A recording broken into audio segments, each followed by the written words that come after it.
ಏನಾಗಿದೆ ಸದ್ಯಕ್ಕೆ? ನನಗದನ್ನು ಹೇಳಲು ಸಾಧ್ಯವಿಲ್ಲ, ನೀನೇ ನೋಡು.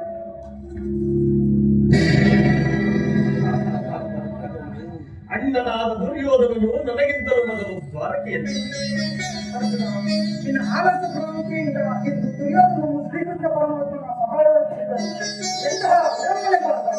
ಇದು ವಿಡಂಬನೆಯಲ್ಲ ಸದ್ಯಕ್ಕೆ, ಪಾಂಡವರ ದುರ್ದೈವ. ನಾವು ನೋಡುವುದಾದರೂ ಏಕೆ? ಕೌರವರು ನಮ್ಮ ಆತ್ಮೀಯರಲ್ಲವೇ? ಒಂದು ವೇಳೆ ವಾಸುದೇವನ ಕೃಪಾದೃಷ್ಟಿ ಮೊದಲು ಅವರ ಮೇಲೆ ಬಿದ್ದರೆ ಅದು ಆನಂದದ ವಿಷಯ. ಯುಧಿಷ್ಠರನು ತನ್ನ 4 ಸಹೋದರರೊಡನೆ ಪಾಂಚಾಲಿಯ ಸಹಿತ ಚಿರದನದ ಸಲುವಾಗಿ 11 ಸಾರಿ ವನವಾಸ ಯುದ್ಧಕ್ಕೆ ಹೊರಡುವುದು ಅರ್ಜುನ. ನನ್ನನ್ನು ನೋಡಿ ನನಗೆ ಅಸಮಾಧಾನ. ನೀನು ದ್ವಾರಕ್ಕೆ ಪ್ರಯಾಣ ಬೆಳೆಸಿದ ಬಳಿಕವೇ ನಾನು ಹೊರಟದ್ದು. ಆದರೆ ನನ್ನ ಸುದೈವತನದಿಂದ ನಾನೇ ಮೊದಲು ದ್ವಾರಕ್ಕೆ ಬಂದಿರುವ ಅರ್ಜುನ.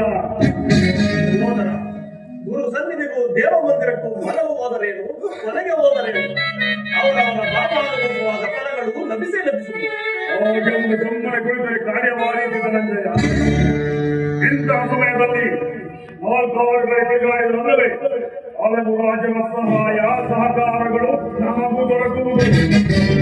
ದ್ವಾರಕೆಗೆ ಬಂದರೆ ಈ ಮಹಿಮಾಮೂರ್ತಿಯ ಪದತಲದಲ್ಲಿ ಕುಳಿತು 4 ಯುದ್ಧ ವಚನಗಳನ್ನು ಕೇಳಿ ಹೋಗಬೇಕೆಂಬ ಇಚ್ಛೆಯಿಂದ. ಏನು ಯಾವ ಇಚ್ಛೆಯಿಂದಲಾದರೂ ಬಾ. ಆದರೆ ಈಗ ನಿನ್ನ ಶ್ರೀಕೃಷ್ಣ ನನ್ನ ಕೈಗೆ ಸಂತೋಷವೇ. ಗುರು ಪಾಂಡವರ ಗಮನಿಗಳಲ್ಲಿ ಒಂದೇ ವಂಶದ ಪವಿತ್ರ ನಾನು ಬರೆದಿಲ್ಲ. ನಾನು ಮರೆತಿಲ್ಲ.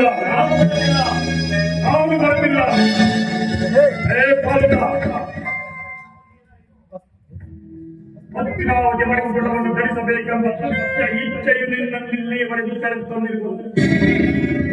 ಈಗ ನೋಡೋಣ ನಿನ್ನ ಚತುರತೆಯನ್ನ.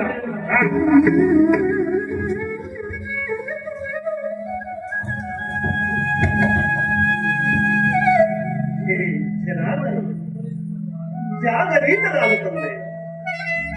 ಜಗತ್ತಿನ ಜೀವ ಕೋಟಿಯನ್ನ ಅಸತ್ಯದಿಂದ ಸತ್ಯದ ಸೀಮೆಗೆ ಸೇರಿಸಿ ಅಂಧಕಾರವನ್ನು ಹರಿಸಿ ಬೆಳಕಿನಡೆಗೆ